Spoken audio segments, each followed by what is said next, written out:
ఇది ఇప్పుడు మండుతుంది. Praise the Lord.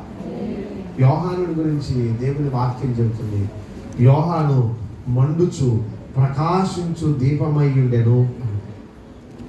యోహాను మండుచు ప్రకాశించు దీపమై ఉండెను అని యోహాను సువార్త మొదటి అధ్యాయం చదువుతుంది.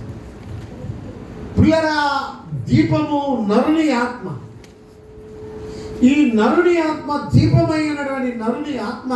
దావీదు అంటాడు, దేవుడు నా దీపం వెలిగించాడు కనుక నా జీవితం అంధకారమైనటువంటి జీవితం వెలుగుగా ఉండాలనేది దేవుని కోరిక. Praise the lord. దీపమే కనుక వెలిగితే అంధకారం కాస్త వెలుగుమయమైపోద్ది. వెలుగుమయమైనటువంటి జీవితంలో నువ్వు జీవించాలంటే నీ దీపం వెలగాలి. పిల్లరా, ఏ దీపము? ఆత్మదీపం. దేవుడు పెట్టిన దీపం ఆత్మదీపం. ఏ ఆత్మ? నరుని ఆత్మ. Praise the lord. Hallelujah, hallelujah. ఏ ఆత్మ? నరుని ఆత్మ. ఈ దీపం దేవుడు వెలిగించాలనే కోరుకుంటాడు. దేవుడు వెలిగించాలనే కోరుకుంటాడు. నువ్వు వెలగాలనే కోరుకుంటున్నాడు దేవుడు. నువ్వు వెలుగుమయమై ఉండాలనే దేవుడు కోరుకుంటున్నాడు. కానీ చాలా సందర్భాల్లో మనం ఏం చేస్తాం తెలుసా? వెలుగుమయమైనటువంటి జీవితంలో జీవించలేక దీపాలు ఆర్పేసుకునే పరిస్థితులకు వెళ్ళిపోతాం. ఆదిమ అపోస్తలులు దేవుని బోధ యందును వాక్యమందును ప్రార్థన యందును ఎడతెగక ఉండేవారు. పౌలు గారు పరిచర్య చేస్తూ ఉండేవారు. పౌలు గారు ఎక్కడికి వెళ్ళినా దేవుని స్వార్థ ప్రకటిస్తుండేవాడు. అనేకులను మండిస్తుండేవాడు. ప్రకాశవంతంగా చేస్తుండేవాడు. వాక్యాన్ని బోధించేవాడు. వాక్యాన్ని బోధించి వారి ఆత్మ దీపాన్ని మండిస్తూ ఉండేవారు. దేవునికి స్తోత్రం కలుగునుగాక. ఒకానొక రోజున పౌలు గారు మరునాడు వెళ్ళిపోవలసి వచ్చి ఆ సాయంకాల సమయంలో, అరే నేను వెళ్ళిపోతున్నాను, రేపు ఈ పట్టణాన్ని విడిచి వేరే పట్టణం వెళ్ళిపోతున్నాను కాబట్టి బలారాధన పెట్టండి రా అన్నాడు. ఎవరిని?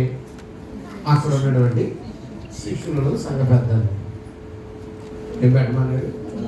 బలారాధన పెట్టండి. పిల్లరా, ఇప్పుడు సంఘ పెద్దలు బలారాధన ఏర్పాటు చేశారు. బైబిల్ తెరవండి. అపోస్తల కార్యాలు 8వ అధ్యాయాన్ని తీయండి. అపోస్తల కార్యాలు 8వ అధ్యాయాన్ని తీయండి. పిల్లరా, అపోస్తల కార్యాలు 20వ అధ్యాయం తీయండి. 20వ అధ్యాయం తీసి 7వ వచనం నుండి మనం చదువుదాం. అపోస్తల కార్యాలు 20వ అధ్యాయం 7వ వచనం. 123వ పేజీ, కొత్త నిబంధనలు. ఆదివారమున మేము రొట్టె విరుచుటకు కూడినప్పుడు పౌలు మరునాడు వెళ్ళిపోతాడు అక్కడి నుంచి. బలారాధన ఏర్పాటు చేయమని బలారాధన రొట్టె విరచడానికి కూర్చున్నాడు. పౌలు మరునాడు వెళ్ళవలసిన వాడై ఉండి పిల్లరా వారితో ప్రసంగించు, వారితో మాట్లాడుతూ దేవుని వాక్యం చెబుతూ ఎప్పుడు వరకు చెప్పాడంట? అర్ధరాత్రి వరకు. Till mid night. అర్ధరాత్రి వరకు కూడా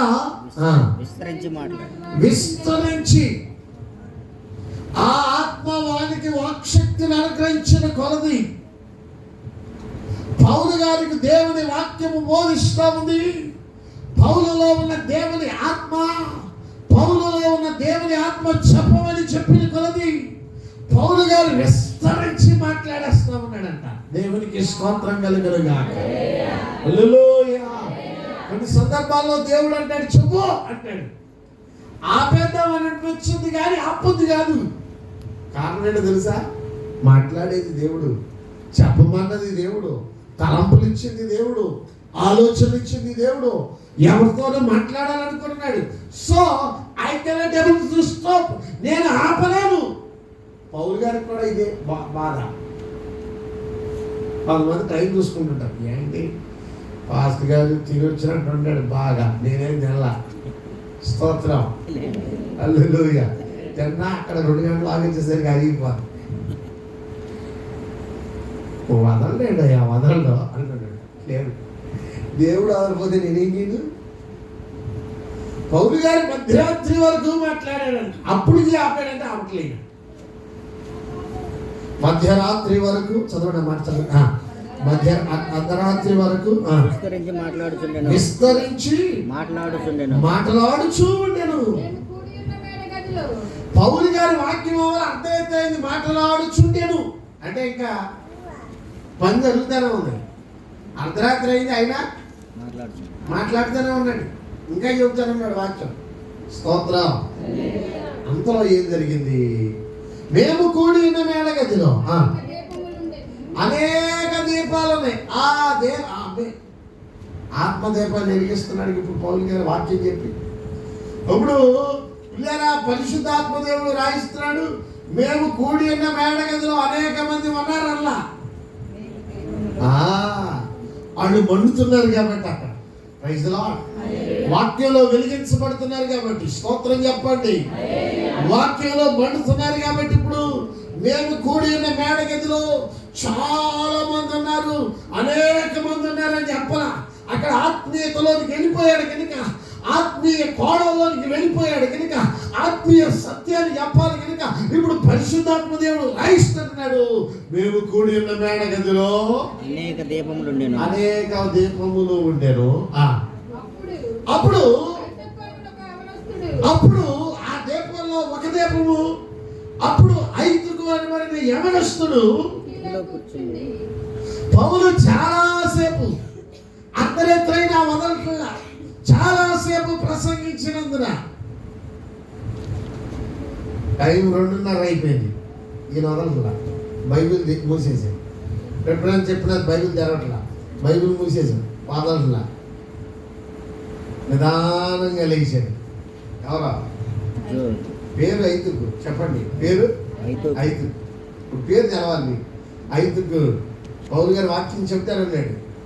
ఈయన అనుకున్నాడు 12 అయింది, రేపు ఉదయాన్నే లేగాలి, పనికి వెళ్ళాలి. ఈయన పనులు ఏంటో, రేపు ఎక్కడికి వెళ్ళాలి, ఉదయాన్నే 4ంటికే లేగాలి, 4ంటికి లేగితే కానీ వెళ్ళలేనంత దూరం. ఈయనేమో ఆపట్లా, బైబిల్ మూసేసాడు.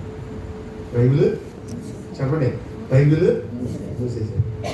సొత్తడు ఆయన సొత్తడా ఆయన చుట్టుతాం అనుకోండి, అంత అనుకుంటున్నాడు. ఈయన సొత్తలా, ఈయన ఎవరు సొత్తడాడు? ఆయన చెప్పమని ఈయన చెప్తున్నాడు. ఆపలా, నిదానంగా లేచి కిటికీ కూర్చున్నాడు. ఎక్కడ మన కిటికీకి సొగలు ఉన్నాయి, పాతకాల కిటికీకి సొగలు ఉంటాయి కానీ, పాతకాల కిటికీకి సొగలు ఉంటాయి కానీ ఎన్నంతస్తులైనా మీరు ఆ పాతకాలంలో కట్టినటువంటి దిశలోకి వెళ్ళి ఆ తుఫాన్ సెంటర్లో ఉండేది సార్, అవి బాగా ఎత్తుగా ఉంటాయి. ఆగి కూడా కిటికీలు ఉండేవి కదా, ఇప్పుడు లేవు అనుకోండి. తుఫాన్ సెంటర్, పాత తుఫాన్ సెంటర్ లేవు, రౌండ్గా ఉండేవి. వాటికి ఉండేవి కదా, కిటికీలు ఉండేవి కదా. కిటికీలు అంటే రెక్కలు ఉండేవేమో కానీ సోలు ఉండేవి కదా. గోడేమో పెద్దదే. ఆ రోజుల్లో 4 అంగుళాలు కూడా కట్టేవాడు కాదు, 9 అంగుళాలు కూడా అంతకంటే కట్టేవాడు కాదు. గోడ ఇంతలా ఉండేది, మనిషి కూర్చుంటే చక్క సరిపోయేటట్టుగా పెద్ద పెద్ద గోడలు కట్టేవాడు. 3 అంతస్తులు, మళ్ళీ 3వ అంతస్తేనా? ఎన్ని అంతస్తులు? 3వ అంతస్తు. కింద కాదు, 2 కాదు, 1 కాదు, 2 కాదు, 3వ అంతస్తు. ఫస్ట్ ఫ్లోర్లోకి వెళ్తేనే మనకి ఎట్లా ఉండండి అట్లా ఉంటుంది. ఈయన 3వ ఫ్లోర్లోకి వెళ్ళిపోయాడంట. ప్రార్థన 3వ ఫ్లోర్లో పెట్టారు. నేను వాక్యం ఆకపోతే నిదానంగా వెళ్ళి కూర్చున్నాడు. ఎక్కడ కూర్చున్నాడు? కిటికీలో కూర్చున్నాడు. కిటికీలో కూర్చునేసరికి సగం బయట చూస్తున్నాడు, సగం లోపల. పౌలు గారి మాటలో బయటకు వినిపిస్తే చల్లని గాలి. దేవుడికి స్తోత్రం. హల్లెలూయా, హల్లెలూయా, హల్లెలూయా. మందిరంలో ఉన్న వాళ్ళు బిద్దెక్కితే ఆత్మీయతలో పడిపోతారు. ఇదేమో మారిపోతారు, ఇదేమో ఆగిపోతారు. యుద్ధంలో ఉండవలసిన దావీదు మిద్ది మీదకి ఎక్కితే ఏమైపోయింది? దీపం అయిపోయింది. దావీదు దీపం వెలుగు లేదు, చీకటైపోయాడు, చీకటిమయమైపోయాడు. చీకటి పనులే చేస్తున్నాడు, చీకటి ఆలోచనలే చేస్తున్నాడు, చంపించేస్తున్నాడు, ఆజ్ఞాతిక్రమిస్తున్నాడు, పరుడుదాన్ని ఆశిస్తున్నాడు. చేయాల్సిన పనులన్నీ చీకటి పనులన్నీ, చీకటి ఆలోచనలన్నీ ఆలోచించేస్తున్నాడు. చీకటమయమైపోయింది దావీదుకి. నాతాను వచ్చి వెలిగిస్తే కానీ మళ్ళీ ముట్టుకోవాలి. చీకటి అయిపోయిందే అనుకోవాలి దావీదు.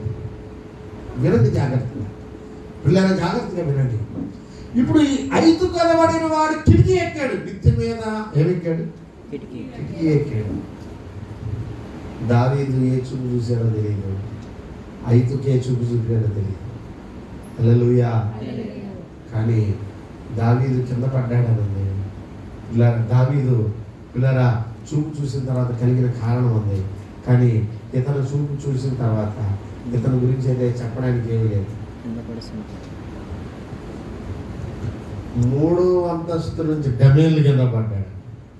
చదవండి తర్వాత వాక్యం.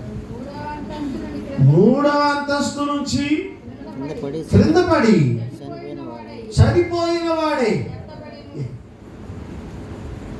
పడ్డోని మళ్ళీ లేపారంటే స్తోత్రం ఉన్నామాట. చనిపోయిన వాడే ఎత్తబడ్డాడు. చచ్చినోడు లేపాడంట, చచ్చినోడు లేచాడంట, ఎత్తబడిను. ఇవన్నీ చూస్తుంటే చచ్చిపోయినోడు లేకలేడు. ఎత్తడానికి ప్రిపరేషన్ కావాలి. ఇక్కడేమి లేదు. పడ్డాడు లేపాడంట, పడ్డాడు లేచాడు.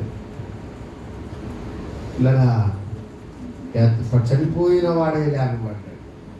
ఇప్పుడు పౌలు గారి కింద దిగి వచ్చాడు. ఇది చచ్చిపోలేదు, వదిలేండి, అక్కడ పైకి పోతున్నాడు, ప్రార్థన చేస్తున్నాడు. వాడు లేచినందుకు, చచ్చిపోయినోడు లేచినందుకు ఇలా 12వ వాడు బ్రతికిన ఆ చిన్నవాడిని తీసుకుని వచ్చినప్పుడు వారిలో విశేషమైన ఆదరణ కలిగాను. హల్లెలూయా. పడ్డాడు నువ్వు లేపారు, లేపి తీసుకెళ్ళి మళ్ళా కింద కూర్చోబెట్టారు. ఒరే ఎవడరా నేను కిటికీ మీద కూర్చోమన్నది? కింద కూర్చో, వాక్యం విను. ఆదరణ కలిగాను. ప్రైజ్లా. ఏం కలిగింది? ఉందా మాట? ఉందా? విశేషమైన ఆదరణ కలిగింది. ఏ ఆదరణ? విశేష స్పెషల్ ఆదరణ అంటే కంఫర్ట్. ఆదరించాలి. ఎప్పుడు ఇబ్బందులు ఉన్న వాళ్ళ దగ్గరికి వెళ్ళి ఎలా ఉన్నావు, బాగున్నావు, ఇది తీసుకో, ఆదరించబడాలి. కంఫర్ట్. ఆదరణలో కూడా విశేషమైన ఆదరణ కలిగిందండి. హల్లెలూయా. ఎప్పుడో తెలుసా? ఆరిపోయిన దీపం మరలా వెలగడం ప్రారంభించాడు. Praise the lord. ఏ దీపం ఇది? ఏ దీపం ఇది? ఈ దీపం పేరేంటి? 5వ దీపం. 5వ దీపం పైనుంచి కింద పడి ఆరిపోయింది. లేపేసరికి ఆదరణ కలిగింది. Praise the lord. హల్లెలూయా. నా దీపము యేసయ్యా నీవు వెలిగించినావు, సుడిగాలిలో నైనా జడివానలో నైనా ఆరిపోదులే నీవు వెలిగించిన దీపము. నీవు వెలిగించిన దీపము, నీవు వెలిగించిన దీపము, నా దీపము యేసయ్యా నీవు వెలిగించినావు. Praise the lord. టైం ఉంది కాబట్టి, పౌలు గారు అక్కడే ఉన్నాడు కాబట్టి సంఘమంతా అంతా అక్కడే ఉన్నారు కాబట్టి, విశ్వాసులందరూ అక్కడే ఉన్నారు కాబట్టి, పడ్డా దీపాన్ని మళ్ళా లేపుకుని తీసుకెళ్ళి 3 అంతస్తులు కూర్చోబెట్టుకుని ఆ దీపాన్ని కూడా వెలిగించాను. అందుకే ఏం రాయబడలే. అక్కడతో ఆ స్టోరీ క్లోజ్. అక్కడతో ఆ స్టోరీ అయిపోయింది. ఇక ఎందుకు వెళ్ళారు? పడ్డోడు లేచాడు, పట్ట దీపం లేచింది, మళ్ళీ వెళ్ళింది ఎక్కడికి? 3 అంతస్తులకి. వాళ్ళతో కలిసి చెప్పండి ప్రార్థన చేసింది, దీపం వెలిగింది. కాబట్టి విశేషమైన ఆదరణ కలిగింది. కానీ నీ దీపం మండకపోతే ఏమో తెలుసా? నీ దీపం మండకపోతే ఏమైపోతుందో తెలుసా? నీ దీపం వెలగకపోతే ఏమైపోతుందో తెలుసా? హల్లెలూయా.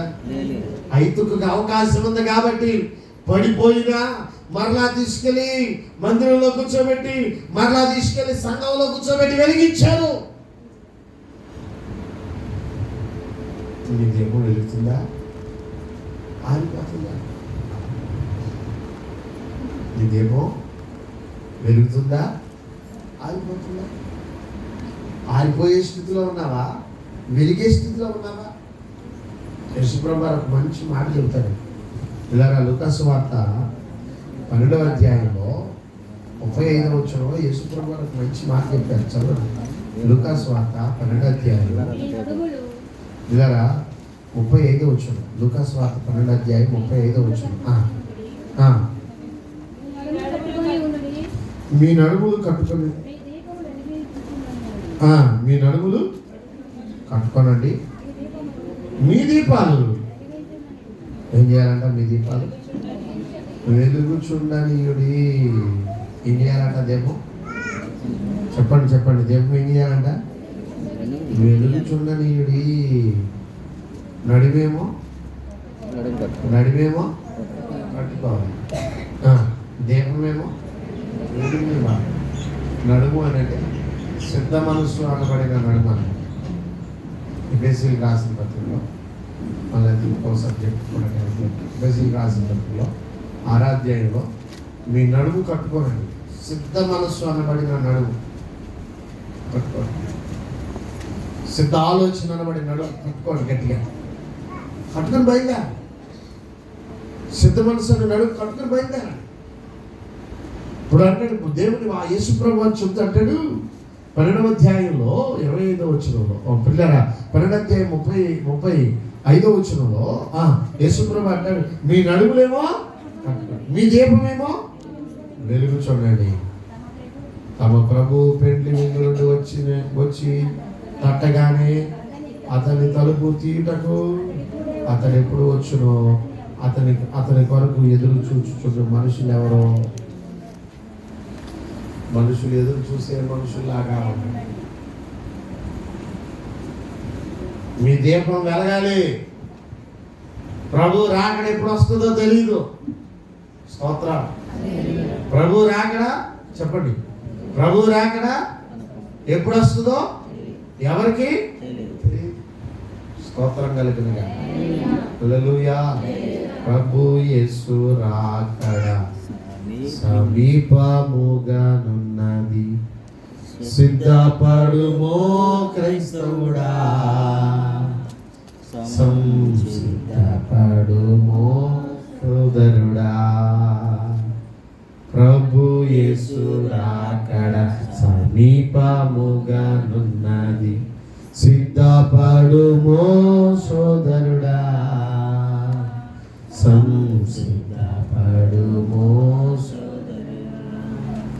ఆయన రాకడ ఎప్పుడు వస్తుందో ఎవరికి? మీరు నడుము కట్టుకునండి, మీ దీపం వెలగనివ్వండి. తన ప్రభువు పెండ్లి విందు నుండి వచ్చి తట్టగానే అతనికి తలుపులు తీయుటకు అతని తలుపులు తట్టినప్పుడు ఎవరైతే యేసు ప్రభువు తలుపులు తీస్తాడో, తలుపులు తీయగానే ఎవరైతే వెళ్ళడానికి సిద్ధంగా ఉన్నారో, ఎవరైతే తలుపులు తీయగానే వెళ్ళడానికి సిద్ధంగా ఉన్నారో వారిని ఆయన తీసుకుని వెళ్ళిపోతాడు. Praise lord. హల్లెలూయా. ఏం చేయాలి? సిద్ధమా? యేసు ప్రభు తీసుకెళ్ళాలంటే ఏం చేయాలి? రెండు విషయాలు చెప్పాడు యేసు ప్రభు. ఏం చేయాలి? పరలోకానికి వెళ్ళాలంటే ఏం చేయాలి? ముందు ఒకటి చదవండి 1:35 ఏం చేయాలి? నడుం కట్టుకోవాలి, సిద్ధపడి ఉండాలి. రెండోది దీపం వెలగాలి, లేకపోతే ప్రభు వస్తే మిగిలిపోతావు, జాగ్రత్త. రైతులో ప్రభుత్వం ఉండిపోతావు ఇక్కడే, జాగ్రత్త. జీవితం ప్రియమైన దేవుని బిడ్డలారా, ఎంత భక్తి చేసినా ప్రయోజనం ఉండదు, జాగ్రత్త, మిగిలిపోతాం. యేసుప్రభు వారు ఉదాహరణ చెప్పారు. మత్తయి సువార్త 25వ అధ్యాయం. మత్తయి సువార్త 25వ అధ్యాయం. ప్రభు అంటాడు, దీపం వెలిగించండి, అప్పుడే పరలోకం వెళ్తారని.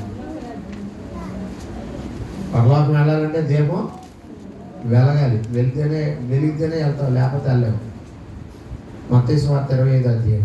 పరలోక రాజ్యం యేసుప్రభు వారు చెప్పాడు, స్టోరీ ఉపమానం చెప్తాడు. పరలోక రాజ్యము తమ దివిటీలను పట్టుకొని పెండ్లి కుమారుని ఎదుర్కొనుటకు బయలుదేరినటువంటి 10 మంది పెండ్లి కుమార్తెలను పోలి అన్నది. పోలి ఉంది. ఎట్లా ఉందంట? పోలిక చెప్పాడు ఇక్కడ. ఏంటిది? పోలిక. పరలోక రాజ్యము దివిటీలను పట్టుకొని, తమ దివిటీలను పట్టుకొని. ఏ దివిటీలు? పక్కోల దివిటీలు కాదు. స్తోత్రం. మా సంఘంలో పలానోళ్ళని ఎంత ప్రార్థన చేస్తారు. మరి నువ్వు పక్కోల దివిటీ కాదు, తమ దివిటీలే. తమ దివిటీలు పట్టుకొని బయలుదేరిన 10 మంది కన్యకలను పోలి ఉన్నది. వారిలో 5 బుద్ధి లేని వారు, 5 బుద్ధి లేని వారు, 5 బుద్ధి గలవారు, 5 బుద్ధి కలిగిన వాడు. పెట్టినారా?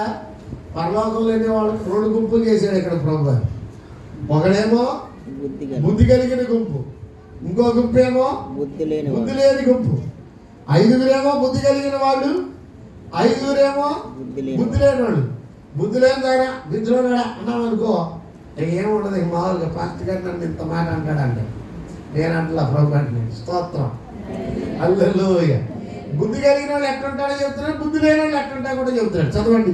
బుద్ధి కలిగిన వాళ్ళు ఎలా ఉన్నారు? 3వ వచనం. బుద్ధి లేని వారు తమ దివిటీలను పట్టుకొని తమతో కూడా నూనె చూసిపోలేదు. దివిటీ పట్టుకున్నారు కానీ నూనె లేదంట. స్తోత్రం చెప్పండి.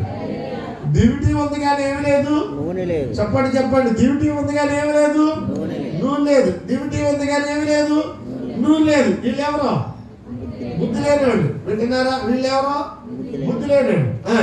లైట్ ఉంది కానీ కరెంట్ లేదు. ఇప్పుడు చెప్పాలంటే భాష, లైట్ ఉంది కానీ కరెంట్ లేదు. ఇంకో మాట చెప్పాలంటే ఛార్జింగ్ అయిపోయింది, ఛార్జింగ్ లైట్ పెట్టుకున్నాడు. వీళ్ళు ఏమైపోయింది? ఛార్జింగ్ అయిపోయిన లైట్ పెట్టుకున్నారు. ప్రయోజనం ఏముంది? మళ్ళీ రీఛార్జ్ చేయాలి. స్తోత్రం. ఆ లైట్ ఎలగాలంటే ఏం చేయబడాలి? రీఛార్జ్ చేయాలి, ఛార్జింగ్ పెట్టాలి, లేకపోతే పవర్ బ్యాంక్ పెట్టుకోవాలి. టెక్నాలజీ కదా ఇప్పుడు పవర్ బ్యాంక్. ఆ రోజేమో దివిటీలో నూనె, తర్వాత పక్కన సిద్ధంలో ఇంకో నూనె పట్టుకోవాలి, ఎక్స్ట్రా నూనె. ఈ రోజు ఏంటి? పవర్ పోతే ఏం చేయాలి? Power bank. ఇంట్లో అయితే ఇన్వర్టర్ పెట్టుకోవాలి. అది అసలు సంగతి. అప్పుడే లైట్ వెలుగుద్ది. కరెంట్ ఉన్నప్పుడు ఇన్వర్టర్ ఛార్జ్ అవుద్ది, కరెంట్ లేనప్పుడు మనకు అందించదు. పవర్ బ్యాంక్ కరెంట్ ఉన్నప్పుడు ఛార్జ్ అవుద్ది, కరెంట్ లేనప్పుడు బయటకు వదులుద్ది కరెంట్, తనలో ఉన్న కరెంట్. విన్నారా? లైట్ ఇచ్చుకున్నారు కానీ ఏమి ఇచ్చుకోవాలి వీళ్ళు? ఛార్జర్ లేదు వాళ్ళ దగ్గర, ఛార్జింగ్ లేదు. బయలుదేరారు ఎక్కడికి? పరలోక రాజ్యములో పెండ్లి విందు జరుగుతుంది. నడవడరా, పెళ్లికి వెళ్తాడు. నూతన యెరూషలేము పట్టణము పెండ్లికై అలంకరించబడుచున్నది. అక్కడ అలంకరించబడుతుంది మధ్యాకాశంలో పెళ్లి. పిల్లరా, పెళ్లికి అలంకరించబడుతున్న మధ్యాకాశంలోనికి పిల్లరా 10 మంది బయలుదేరారు. వారిలో బుద్ధి లేని వాళ్ళు ఏం తీసుకున్నారంట? 3వ వచనం చదవండి. 3వ వచనం. బుద్ధి లేని వారు బుద్ధి లేని వారు తమ డ్యూటీలు పట్టుకొని తమ దివిటీలు పట్టుకున్నారు కానీ తమతో కూడా తమతో కూడా నూనె లేదు. తీసుకొని పోలేదు. అయితే బుద్ధివంతులైతే 4వ వచనం, బుద్ధి గలవారు తమ బుద్ధి దివిటీలతో కూడా గలవారు తమ తమ దివిటీలతో కూడా దివిటీల్లో సిద్ధుల నూనె దివిటీలు పట్టుకున్నారు. సిద్ధుల్లో దివిటీలతో పాటుగా చెప్పండి, సిద్ధులలో నూనె సిద్ధులో కూడా తీసుకొని పక్కన పోయి డబ్బాలో కూడా చెప్పండి నూనె పట్టుకొని బయలుదేరారు. Praise the lord, hallelujah. హల్లెలూయా. ఎక్కడికి? పరలోకం. ఈ ప్రయాసం ఎందుకు? పరలోకం వెంటనే. లోకం అంతా ఏం చేస్తుంది? ఆదివారం చేపల కూర వండుకొని, ఆదివారం చికెన్ తెచ్చుకుని, ఆదివారం చక్కగా ఒక ముద్ద ఎక్కువగా తిని మంచానికి అడ్డంగా చక్కగా పడుకుంటే ఏమని ఎందుకు భక్తి? ఎందుకేడు కూర్చున్నాం? చెమట్లు కాడుతున్నా ఎందుకేడు కూర్చున్నాం? ఎందుకు వచ్చాం? అక్కడికి వెళ్ళాలని. ఎక్కడికే? పరలోకం వెళ్ళాలని వచ్చి కూర్చున్నది ఇందుకేగా. దేవునికి స్తోత్రం చెప్పండి, గట్టిగా చెప్పండి. బయలుదేరాం, మొత్తానికి బయలుదేరాం, బాప్తిసం తీసుకున్నాం, సిద్ధపడ్డాం, నూనె పట్టుకున్నాం, పరలోకం వెళ్ళాలనుకుని బయలుదేరాం, వచ్చి కూర్చున్నాం కూడా. జాగ్రత్త, ఆరిపోయినది రావటంలాగంటే నీ బ్రతుకు ఆరిపోద్ది, నీ జీవితం ఆరిపోద్ది, చీకటి అయిపోయిపోద్ది, చీకటి బిలమంలోనికి తోచి వేయబడుద్ది. అక్కడ ఏడుపును పళ్ళు కొరకటను ఉంటుంది. అక్కడికి వెళ్ళినోడు అంటాడు, అయ్యా అయ్యా అయ్యా ఈ యాతను అనుభవించలేకపోతున్నానయ్యా, ఒక్క బొట్టన్నా నీళ్ళేమో దొరికేమో చూడు. ఎవరిని అడుగుతున్నాడు? అబ్రహామునే ఒక్కసారి పంపించయ్యా, నీళ్లు గ్లాసు నీళ్ళలో ముంచి నా నాలుగు మీద అక్కడ తాళలేకపోతున్నానయ్యా ఈ ఎండ. జాగ్రత్త, ఆ నిత్య నరకాగ్నిలో నుండి తప్పించబడడానికే ఈ భక్తి. Praise the Lord. ఆ నిత్య నరకాగ్నిలో నుండి తప్పించబడడానికే ఈ ప్రార్థన. దేవునికి స్తోత్రం చెప్పండి. ఆ నిత్య నరకాగ్నిలో నుండి తప్పించబడడానికే ఈ కోటాలు. దేవునికి స్తోత్రం చెప్పండి. మీ దీపాలను వెలిగించడానికే ఇప్పుడు జరుగుతున్న సన్నిధి కూడికి స్తోత్రం చెప్పండి. మాకెవరు వెలిగించవసరం లేదు, మేమే వెలుగుతామంటే స్తోత్రమే. మిమ్మల్ని బట్టి దేవునికి స్తోత్రమే, మిమ్మల్ని బట్టి దేవునికి వందనాలే. కానీ దేవుడు మిమ్మల్ని వెలిగించాలంట. స్తోత్రం, హల్లెలూయా. మిమ్మల్ని వెలిగించాలనేది దేవుని సంకల్పం. బుద్ధి లేని వాళ్ళు దీపం పట్టుకున్నారు కానీ ఏమి లేదు, నూనె లేదు. బుద్ధి కలిగిన వాళ్ళు దీపం ఉంది, దీపంతో పాటు సిద్ధంలో నూనె కూడా ఉంది. బయలుదేరారు. 5వ వచనం. పెండ్లి కుమారుడు ఆలస్యము చేయగా, ఆలస్యమైనంత మాత్రాన పెళ్లి లేదని లేదు, ప్రార్థన ఆలస్యమైనంత మాత్రాన ప్రార్థన పెట్టడం లేదు. స్తోత్రం. రాత్రి అన్నదే నిన్న మా పాస్టర్ గారు అందరూ ఫోన్లు చేస్తున్నారు, ప్రార్థన ఉందా లేదా మైకెట్టో అంట. ఆలస్యమైనంత మాత్రం ప్రార్థన లేకుండా లేదు. రాత్రి కూడా ప్రార్థన జరిగింది, గంట సేపు చెప్పేవాళ్ళు. స్తోత్రం, హల్లెలూయా. ఆలస్యమైనంత మాత్రం ప్రార్థన లేదా? ప్రభు రాకడ ఆలస్యమైనంత మాత్రం ప్రభు రాకడ లేదంటానికి లేదు. ఆయన రాస్తున్నాడు, వస్తాడు. దాంట్లో ఒక ఉదాహరణ చెప్పాను రాత్రి. ఏంటి? యేసు ప్రభు రాకడ వచ్చేసింది అంటానికి అర్థం ఏమిటి అయ్యా అంటే, యెరూషలేము మందిరం కట్టబడింది. ఇప్పుడు ఆ ప్లాన్లు అన్నీ రెడీ అయిపోయింది, సిద్ధమైపోయింది. స్తోత్రం. కొలతలతో సహా చెప్పేస్తారు. ఇప్పుడు రాత్రికి రాత్రే కట్టేస్తారు మందిరం. ఏ మందిరం? యెరూషలేము మందిరం. రాత్రికి రాత్రి టక్ టక్ టక్ మంట. తెల్లారేసరికి ఏదిరా ఇక్కడ, ఏదో ఉండాలి ఇక్కడ అంటారు జనం. ఆ మందిరం కట్టేసి అంత టెక్నాలజీ వచ్చేసింది వాళ్ళకే. స్తోత్రం చెప్పండి, హల్లెలూయా. ప్రభు రాకడ దగ్గరగా ఉంది, సమీపంగా ఉంది. స్తోత్రం, హల్లెలూయా. రాకడ కాలపు సూచనలు ఎన్నో చూసావా, ఉన్నది కొంచెం కాలమే గ్రహించావా. యేసు ప్రభు చెప్పినట్టు జరుగుతుంది. ఇప్పుడు ప్రభు రాగంలో వెళ్ళిపోయాం. దేవునికి స్తోత్రం చెప్పండి. ఆదాము 9